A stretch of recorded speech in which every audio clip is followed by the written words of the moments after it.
நான் ஆவிக்குரிய வாழ்க்கையில் ஒன்றை கண்டுபிடிச்சிட்டேன். நீங்கள் எவ்வளோ விரும்புகிறீங்களோ, நீங்கள் எவ்வளோ விட்டு கொடுக்குறீங்களோ, அவ்வளோ கர்த்தர் உங்களை என்ன லெவல் விரும்புகிறீங்களோ அந்த லெவலில் கொண்டு போயிடுவார்.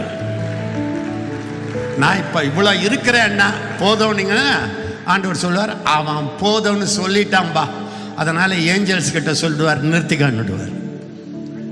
வெஸ்டர்ன் கண்ட்ரீஸில் நீங்கள் போய் சாப்பிட போனீங்கன்னா, மேற்கத்திய நாடுகளில் நீங்கள் ஒரு இட்லி போடுறாங்க, போதும் போதும்னுட்டிங்கன்னா அதுக்கு மேலே ஒரு சின்ன கடுகளவு கூட போட மாட்டாங்க. நம்ம இந்தியாவில் தான் இன்னும் வச்சுக்கோங்க, இன்னும் வச்சுக்கோங்க. இந்த பரலோகம் எப்படி தெரியுமா? நீங்கள் போதும்னுட்டிங்க, அதுக்கு மேலே எந்த தேவதூதனும் உங்களை ஒரு இன்ச்சு கூட மேலே தூக்க முடியாது.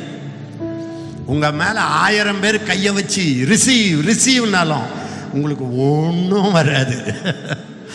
அதனால் நான் வாழ்க்கையில் இயேசுகிட்ட கண்டுபிடிச்சது, நான் சாகிற வரைக்கும் தப்பித்தவரி கூட போதும் கர்த்தாவேன்னு சொல்ல மாட்டேன்.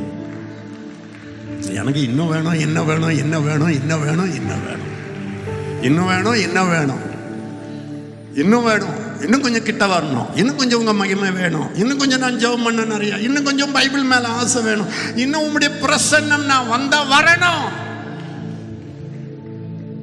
அப்படி நான் சார்ல்ஸ் ஃபின்னி மாதிரி மாற்ற ஆண்டவன் போது நான் போன இடங்கள்லாம் அழுவாங்க ஜனங்க.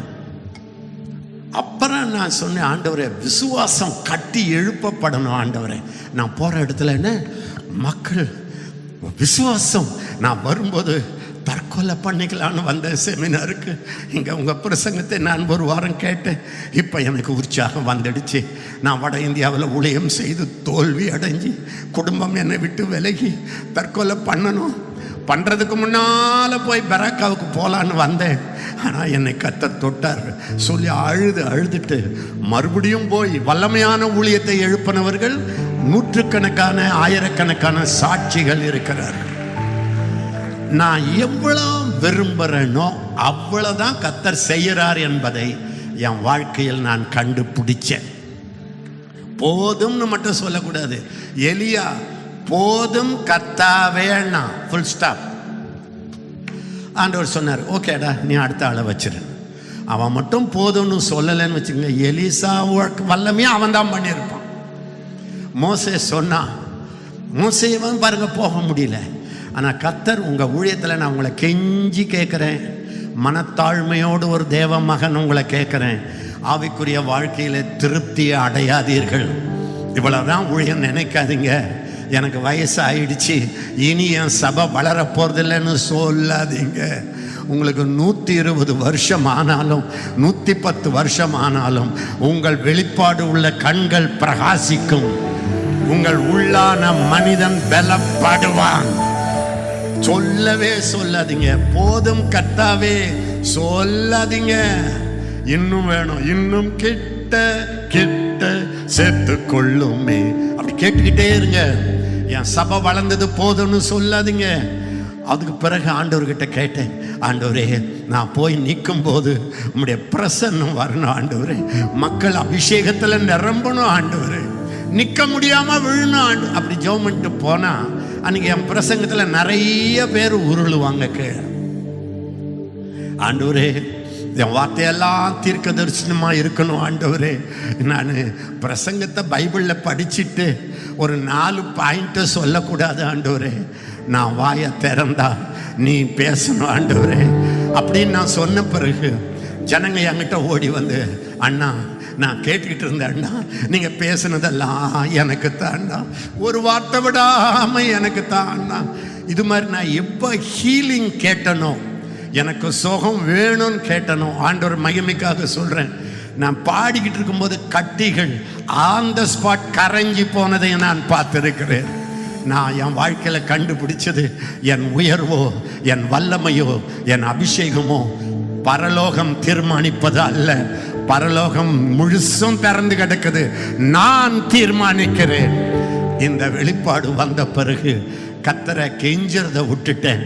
நான் என்னை, என் எதிர்பார்ப்புகளை, என் ஆசைகளை, என் அர்ப்பணத்தை, என் ஜெப நேரத்தை, என் வசன வெளிச்சத்தை, என் மன்னிக்கும் சுபாவத்தை நான் என்னை மாற்ற ஊழியம் மாறுகிறது, மக்கள் மாறுகிறார்கள், சபைகள் மாறுகிறது. அதனால நான் சொல்லுவேன், நீ மாறு, கதை வேறு. நீ மாறு, கதை வேறு. இது தீர்க்க தரிசனமா சொல்றேன். நீ மாறு, கதை வேறு. நீங்க எவ்வளவு தாழ்மையா இருக்கிறீங்கன்னு பார்க்கிறேன். பக்கத்தில் இருக்கிறவங்களை பார்த்து ஒரு வார்த்தை சொல்லு, நீ மாறு, கதை வேறு. ஷங்கல் கொருமன் மல்பரலாக்கா. ஏன்னா உங்க தலை மேல அபிஷேகம் என்னும் ஒரு கிரீடம் இருக்கிறது. பைபிள்ல இருக்கு, ஆசாரியனுடைய அபிஷேகம் அவனுக்கு கிரீடமாயிருக்கிறது. உங்க எல்லா தலை மேலையும் ஒரு கிரீடம் இருக்கு. அப்போஸ்தல கிரீடம், தீர்க்கதரிசியின் கிரீடம், பாஸ்டர் கிரீடம், போதகன் கிரீடம், ஊழியக்காரி என்ற கிரீடம். அந்த கிரீடம் தான் உங்கள் அதிகாரம், உங்கள் ஆளுகை, உங்கள் மரியாதை, உங்கள் செல்வாக்கு. அதனால ஒரு ஊழியக்காரன் ஒரு இடத்துக்கு போய் வந்தாலே அந்த இடத்துல ஒரு பிரசன்னம் இருக்க வேண்டும். நான் விசுவாசிக்கிறேன், ஒரு ஊழியக்காரன் படுத்துட்ட பெட்டில் யாராவது படுத்தா அவன் நோய் சுகமாயிடணும். ஆமா, எலியா குழந்தை செத்த ஒண்ணு குடுன்ட்டான், தூக்கிட்டு நேரா அவன் பெட்டுக்கிட்டு போனான். அவன் படுக்கையின் மேல படுக்க வச்சான். என தெரியும், நான் அடிக்கடி படுக்கிற படுக்கையில பரிசுத்த ஆவியானவர் அபிஷேகம் இருக்கிறது. இந்த கௌரவத்தோடு வாழ வேண்டியவர்கள் தேவ ஊழியர்கள். நீங்க போய் தங்குற ஊரு, வேதம் சொல்லுகிறது, இயேசு ஊழியத்துக்கு தொடங்கின உடனே அந்த கலிலேயா கடலோரமாய் நப்தலி செபுலோனுக்கு போனாரு. பைபிள்ல இருக்கு, அவர் போய் அங்க தங்குனாராம். இருளில் இருக்கிற ஜனங்கள் பெரிய வெளிச்சத்தை கண்டார்கள். மரண இருளின் திசையில் இருக்கிறவர்களுக்கு வெளிச்சம் உதித்தது. நீங்க தங்குற இடத்துல வெளிச்சம் உதிக்கும். என உங்களுக்குள்ள கர்த்தர் சொல்லிக்கிறார். ஒரு தேவ ஊழியனுக்குள்ள இருக்கிற மகிமையை நான் சொன்னேன்னா உங்களுக்கே வந்துடும். நான் ஏன்டா அங்கே இல்லை. இளைய மகன் சொன்னானே, எங்கள் அப்பா வீட்டில் பரிபூரணமான சாப்பாடு இருக்கு, சர்வெண்ட் கூட நல்லா சாப்பிட்றான், நான் ஏன் இப்படி இருக்கணும்னு.